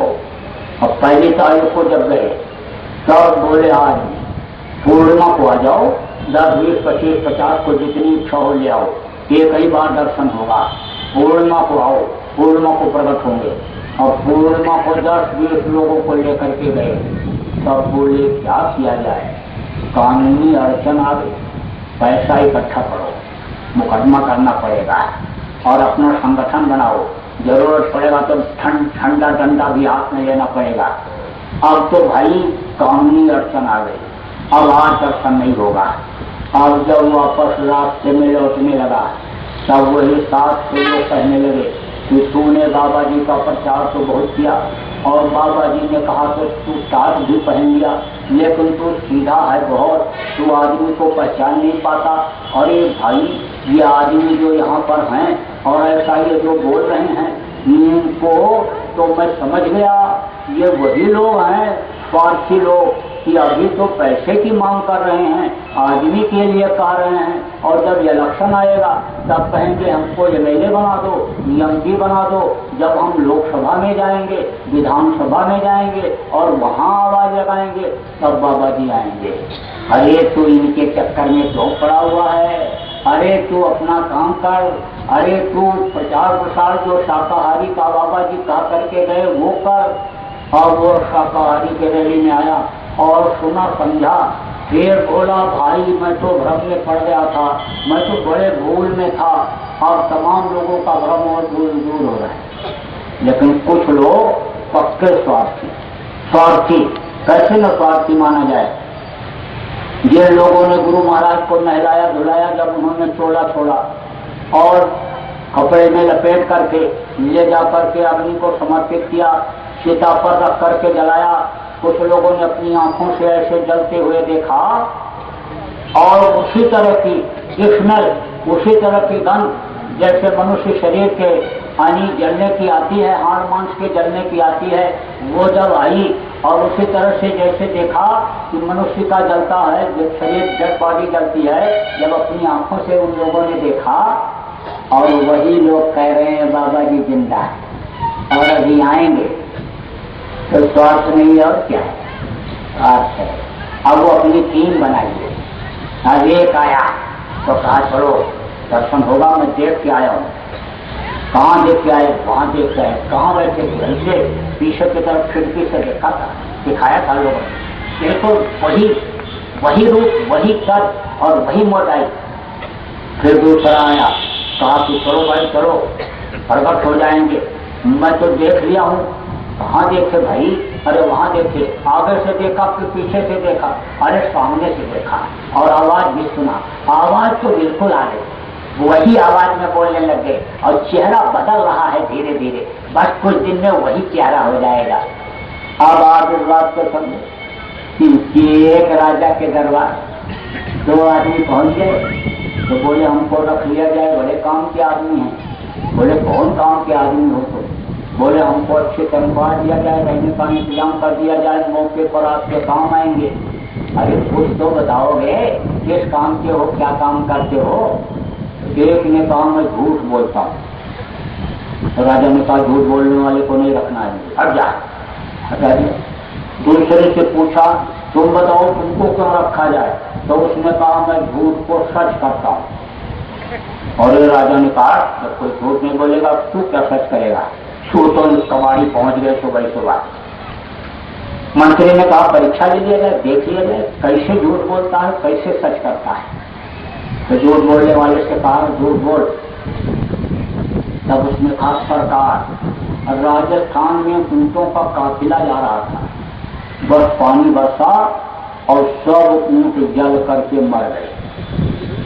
तो राजा ने कहा ये कैसे हो सकता है? ये तो पक्की बात है, झूठ है, पानी बरसे ऊंट जल के मर जाए। तो सच करने वाले से कहा तू सच करेगा? अरे बिल्कुल सच सरकार। कैसे सच? अब देखो अकल उसकी, कैसे अकल लगाया फट से सच करने के लिए। कहा सरकार ऊंटों के ऊपर चूना लगा हुआ था और चूने के ऊपर जब पानी गिरा और चूना गर्म हुआ बस उसके बाद नीचे सब ऊंट जल करके मर गए। चूना में गर्मी होती है, पानी डाला जाता है, हाथ से अलग करके और पानी डाल दो तो यहाँ से भी जल जाएगा। तो कैसे झूठ को सच करना? ऐसे झूठ को सच करने वाले आए होंगे और नहीं आए होंगे तो आएंगे, क्योंकि वो अपनी टीम बना रहे हैं। टीम एक आदमी की नाक कट गई तो बोला, दूसरा बोला तुम्हारी भाई नाक कैसे कट गई? बोला कट नहीं गई, कटवा लिया। नाक कटवा लिया? नाक देखी थी तुमने, कटवा लिया? हाँ हाँ कटवा लिया, कटवा लिया। अरे किस लिए भैया कटवा लिया नाक? बोला भगवान का दर्शन करने के लिए। हैं? नाक कटाने से भगवान का दर्शन होता है? बोला देर क्यों करता है? करना है तो तू जा। बस गया फर्श से वो भी साफ करा के आ गया। अब नाक करवा के जब आया तो कहा भाई हमको तो भगवान नहीं दिखाई पड़े, बताओ कैसे दिखाई पड़ेंगे? तो पहला न कटा बोला बेवकूफ कहीं, नाक कटाने से कहीं भगवान का दर्शन होता है? तो भाई तुमने हमारी नाक क्यों कटवा दिया? अरे मेरी कट गई थी तो लोग मुझे न कटा कहते थे, तो मैंने सोचा मेरी कट गई तेरी भी कट जाए, तो ये एक की जगह दो न कटा हो जाए। और वो बोला भाई बहुत गलत काम किया तुमने। तो पहला वाला बोला गलत किया या सही किया, और तू जा जल्दी से तीसरे की कटवा, और तीसरा चौथे की कटवाएगा, और चौथा कटेगा कि हजारों हो जाएंगे कि नाक वाले ही बदसूरत दिखाई पड़ेंगे, हम ही लोग खूबसूरत हो जाएंगे, जब न कटे सब हो जाएंगे। तब तो न कटा संप्रदाय में तैयार हो जाएंगे। और आपको बता रहा हूं उसमें बात ही ना हो जाए। इसलिए आप भ्रम में मत पड़ो। जब गुरु महाराज की दया आपके साथ जितने नामदानी हो, गुरु महाराज की दया आपके साथ है, तो आप आंख बंद करो और ध्यान लगाओ, गुरु महाराज मिलेंगे। और जो लगाने लगे, अभी तक नहीं भी लगाए थे गुरु महाराज की मौजूदगी की तक, उनको गुरु महाराज मिल रहे। बहुत लोगों के फोन आ रहे हैं, लोग मिल रहे हैं तो बता रहे हैं कहने पहले से ज्यादा दया काम कर रही है, 10 गुना। अरे हमने कहा 10 गुना और करेगी, 20 गुना दया काम कर रही है। तुम बैठो तो घाट पर, वो तो बेताब है तुमको पार करने के लिए। जैसे जो शायर हुआ उसने लिखा कि इश्क का रोके नजारा मुफ्त में बदनाम है, और हुस्न खुद बेताब है जलवा दिखाने के लिए। तो वो तो खुद बेताब है आपको पार करने के लिए।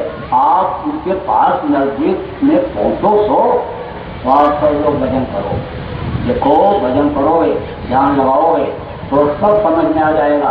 ये भूल और भ्रम सब खत्म हो जाएगा। वो स्वामी जी ने कहा सकल जीव संकुल रहे, गैर सदद कुछ पाए और सदगुण मिले जाए जिन संशय भ्रम समझाए।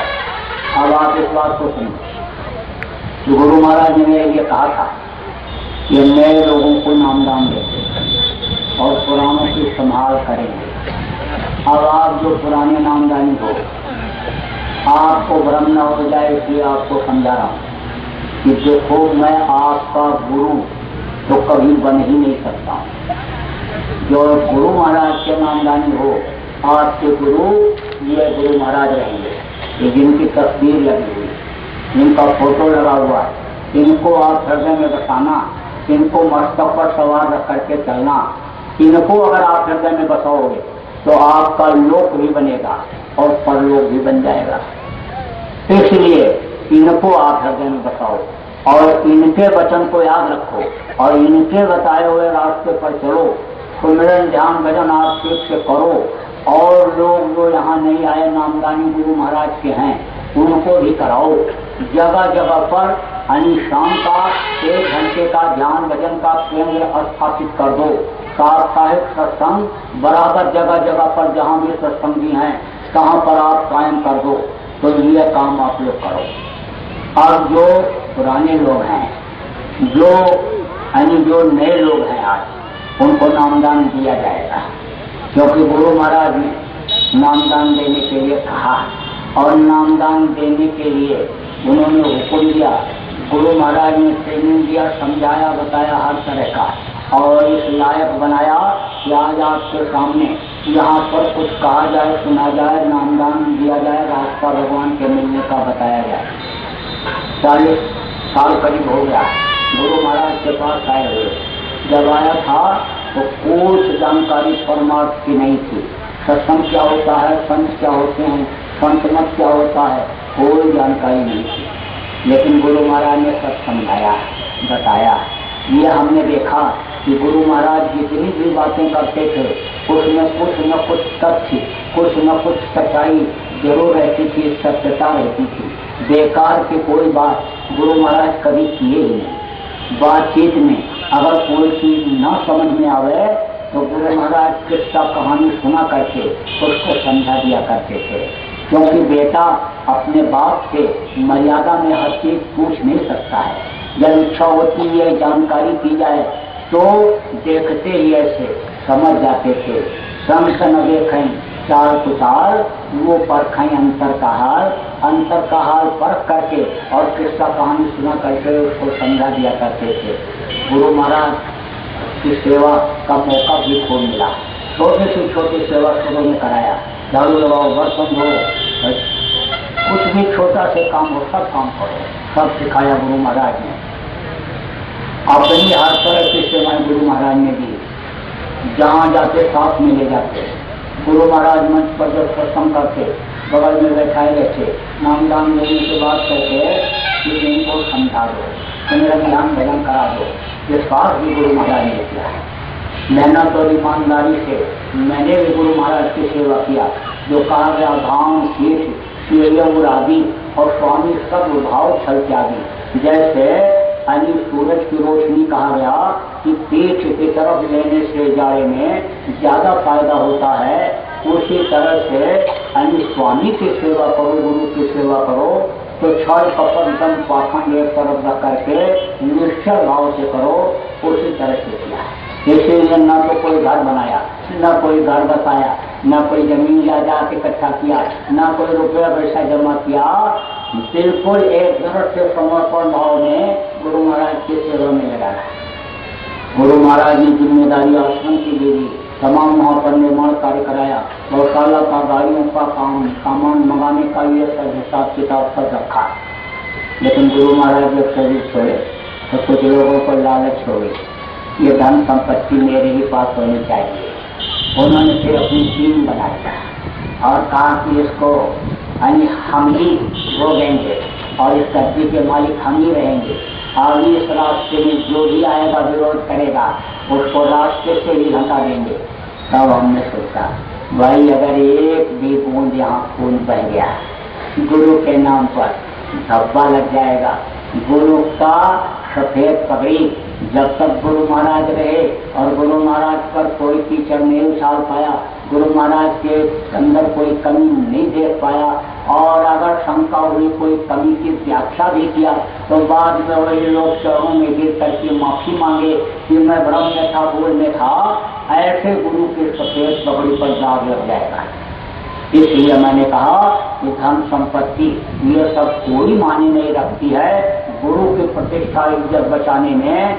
तो मुझको गुरु महाराज की वो बात याद आ गई, वो समय याद आ गया कि जब दादा गुरु जी महाराज यानी गुरु महाराज शरीर छोड़े थे सिरोड़ी में, तो गुरु महाराज के गुरु भाइयों में भी यही लोभ लालच आ गई थी। तो गुरु महाराज सब छोड़ के चले आए और जब से सिरोड़ी छोड़ता है कभी गए।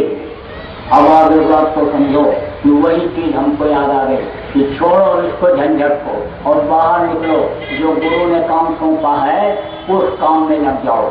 लोगों ने सहयोग किया, निकला वहां से, कुछ नहीं सब छोड़ दिया था। अखबार जैसे भरतपुर पहुंचा ऐसे लोग हाथ में पकड़ाने लग गए, ये लीजिए सेवा, आपका स्वागत है राजस्थान में, लाइन में। जैसे मैं आपके देहरादून पहुंचा उसी तरह की गाड़ी लोगों ने खरीद करके दे दिया। सत्संगियों ने, प्रेमियों ने जिस तरह की गाड़ी गुरु महाराज ने हमको वहाँ पर चलने के लिए, बैठने के लिए दे रखा था और वो ये गाड़ी और आप संगत का काम करिए।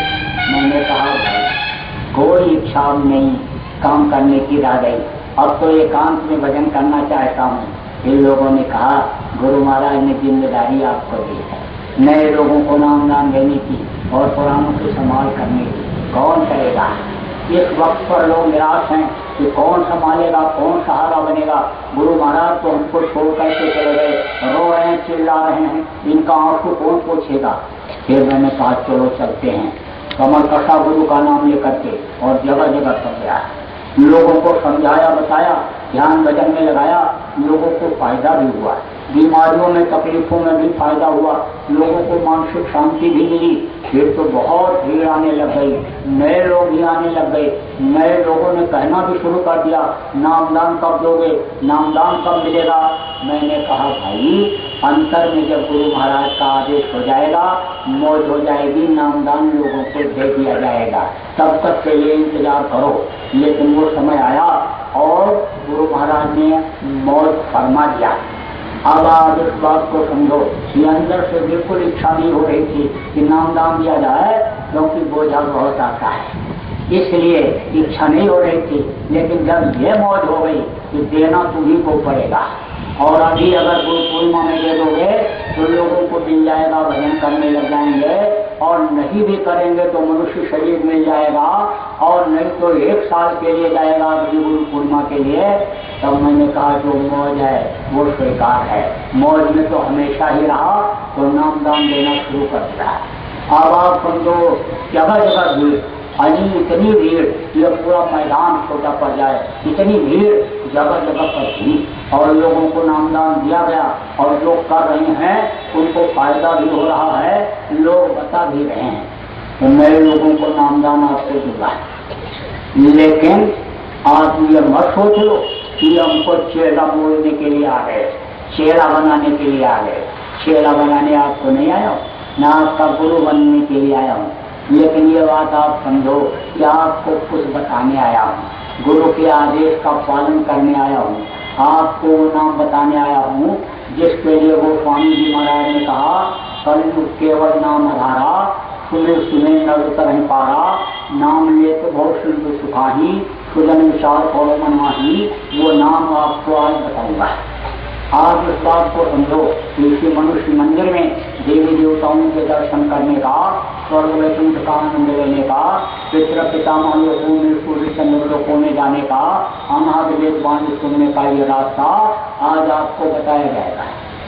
अब आप ये सोचो कि हमसे दक्षिणा मांगेंगे, लोटा धोती लंगोटी और गजदान और सज्जा दान मांगेंगे, आपसे क्या मांगूंगा? मांगता से कोई मांगता? सब तो मांग ही रहे। धरनी डालो देखिए, कहलो तवे भिखार और दाता केवल सदगुरु। देख माने है जहाँ तक धरती दिखाई पड़ती है आंखों से, सब तो मांग ही रहे, सब मांग रहे। तो ममता से कोई मांगता है? कोई नहीं मांगता। जब बहने वाला है, देवता है, उसी से तो लोग मांगते हैं। देवता से कोई मांगता है? देवता से ही मांगते हैं। तो सदगुरु ऐसा देते हैं कि छप्पर फाड़ के देते हैं, ऐसा जब देते हैं जो इच्छा पीनी मन माही और गुरु प्रसाद पर दुर्लभ नहीं, यानी जो इच्छा कर लो वो पूरी हो जाती है। अब आप इस बात को समझो, अपना अनुभव में बता रहा हूँ कि कल अगर किसी चीज की जरूरत है तो वो चीज आज हाजिर हो जाती है। मन में कोई इच्छा हुई ये चीज होना चाहिए, 2 घंटा भी नहीं बीतता और प्रेरणा किसी न किसी को हो जाती है और वो ला करके दे जाता है। तो आपसे क्या मांगना है? और फिर आप क्या मांगना? अब तो 65 साल की उम्र हो गई और धोती ये कपड़ा इतना लोग देने लग गए जब से ये बदला। गुरु महाराज ने कहा उतार दो, और जैसा बताया वैसा जैसे पहना बहुत देने लग गए। लोगों को बांट रहा हूँ लेने वाले में, तो अब मैं क्या मांगूंगा आपसे? आपसे कुछ नहीं मांग रहा हूँ, लेकिन बुराइयां आप अपनी छोड़ दीजिए, ये मांग रहा हूँ आपसे। ये प्रार्थना कर रहा हूँ कि जो भी आपने मांस खाया, मछली खाया, अंडा खाया, शराब पिया, ताड़ी अफीम का सेवन किया, दूसरे की बहन बहू बेटी को आपने बर्बाद किया, उसको आज छोड़िए और उस मालिक से माफी मांगिए। प्रार्थना करिए कि मुझसे गलती हो गई, जान में मैंने किया या अनजान में मैंने किया, आप मुझे माफ कर दीजिए, कृपा मेहरबानी कर दीजिए और आज से बुराइयों को न करने का संकल्प बना लीजिए। देखो ये मांस मनुष्य का भोजन नहीं, मांस खाने वाले को सख्त सजा मिलती है। अभी सामने कहा बकरी पाती खा, ताकर खींची खास, और जो नर बकरी खास नहीं वाकर कौन हुआ। जड़ और चेतन 2 चीजें उस मालिक ने बनाया। जड़ किसको कहते हैं? जो एक जगह से दूसरी जगह आ जाना सकता है, जड़ उसको कहते हैं। धान, गेहूं, चना, ज्वार, बाजरा, मक्का, ये क्या है? ये जड़ है। और चेतन क्या है? जो एक जगह से दूसरी जगह आवे जाए, वो है चेतन। अब कुछ चेतन को खाते हैं, जैसे कुत्ता, बिल्ली, शेर, तो चाट के पानी पीते हैं और उनका मैदा मांस की तरह से होता है, केवल मांस ही देते रहो तो उनके स्वभाव में कोई अंतर नहीं आता है। एक मनुष्य के बच्चे को आप दूध घी अनाज कुछ मत दो, मांस खिलाओ तो बुद्धि का विकास नहीं हो पाएगा। जिस जानवर का मांस खिलाओगे उसी तरह का वो आचरण करेगा। अब आप इस बात को समझ, तो मांस मनुष्य का भोजन नहीं। और जब से लोग मांस ज्यादा खाने लगे, देखो बीमारियां बढ़ गई। जितने नर्सिंग होम खुल के चले जा रहे, जितने अस्पताल खुल के चले जा रहे, बीमारियां बढ़ती चली जा रही। डॉक्टर भी नहीं पता लगा पा रहा। खून जब टेस्ट कराता है तो कहता है इसमें कोई जानवरों के खून के अंश मिल रहे हैं, और जानवरों की दवा दें तो भी मरेगा, और आदमी की दवा दे रहा फायदा नहीं कर रही। डॉक्टर भी परेशान है। मछली क्या है? तालाब की सफाई के लिए बनाई गई। कोई भी गंदी चीज तालाब में, नदी में डालोगे मछली खा जाएगी। उसकी ड्यूटी है कि साफ करो, इसको साफ रखो। कुआं लोग खुदवाते हैं तो मछली आके उसमें डाल देते हैं, ये साफ किया रहेगी, बढ़िया ठंडा पानी, साफ पानी पीने को मिलता रहेगा। आप टट्टी करने के बाद धोने के लिए जाओ, टट्टी का टुकड़ा जो नीचे गिरेगा मछली खा जाएगी। खकार के टुकड़ा, टीबी का मरीज है, टीबी के मरीज के खकार में कीड़े अंदर से निकलते हैं, और वो नीचे गया और उसको खाया मछली, पैंसा धोया, मछली ने खा लिया। कोई यानी जानवर ला करके आ गया या कोल करके उसमें मर गया, चाहे गाय हो, चाहे बैल हो, चाहे सुअर हो, चाहे भैंसा हो, चाहे कुत्ता हो, चाहे बिल्ली हो, चाहे सांप हो, चाहे बिच्छू हो, उसमें मर गया तो मछली उसको खाएगी। उसका काम यही है साफ करना, सफाई करना। अब किसी हिंदू से गाय के खाने के बारे में कहो, अरे कहेगा तेरा खून पी जाऊंगा, जय बजरंगबली बोलेगा, लाल तो पट्टा बांधेगा और जहां तक दौड़ पाएगा खड़े करके मारेगा। किसी मुसलमान से सुअर के बारे में कहो, सुअर का नाम ही ले लो, तौबा तौबा करने लगता है। वो कैसे कहोगे, खाओगे, इशारा करो, कैसे तलवार उठा लेगा, काली पट्टी बांधेगा, अल्लाह अकबर बोलेगा, मार देंगे, काट देंगे, तुमने ऐसी बात कह दिया। लेकिन जो मछली खाया उससे पूछो कि तुम किसी जानवर के मांस के खाने से बचे। अब आप इस बात को समझिए कि मछली जब मर जाती है, तालाब के ऊपर तैरती गिद्ध और कौवा खाते हैं, गिद्ध और कौवा का खाना जब आदमी खाएगा तो बुद्धि सही रहेगी। देव पितामह जैसे योगी की बुद्धि यानी दुर्योधन के पापी के अन्न के खाने से भ्रष्ट हो गई थी, भ्रष्ट हो गई थी और द्रौपदी के लाज नहीं बचा पाए थे। अन्न के दोष से यानी बुद्धि भ्रष्ट हो जाती है। तो जब जानवरों का मांस और खून आदमी खाएगा तो बुद्धि सही रहे, वो नेक और अच्छा कहा जाएगा। उत्तम कुल पुलस्ती करना चाहिए और सूर्यजन की पूजो वो भांति उत्तम कुल पुलस्ती ऋषि का नाती था। सोने की लंका थी, 4 वेद 6 शास्त्र और पुराण का जानकार था रावण, लेकिन उसको राक्षस क्यों कहा गया? मांस खाता था, शराब पीता था और दूसरे की माँ बहन बहू को गलत नजर देखता था, इसलिए उसको राक्षस कहा गया और सर्वनाश हो गया। तो ऐसा काम क्यों करें? अंदर से ये भी बता, ये माताएं मासी धर्म होती तो खराब खून जब इकट्ठा हो जाता है तब बच्चा बन जाता है और मुर्गियों का खराब खून जब इकट्ठा होता है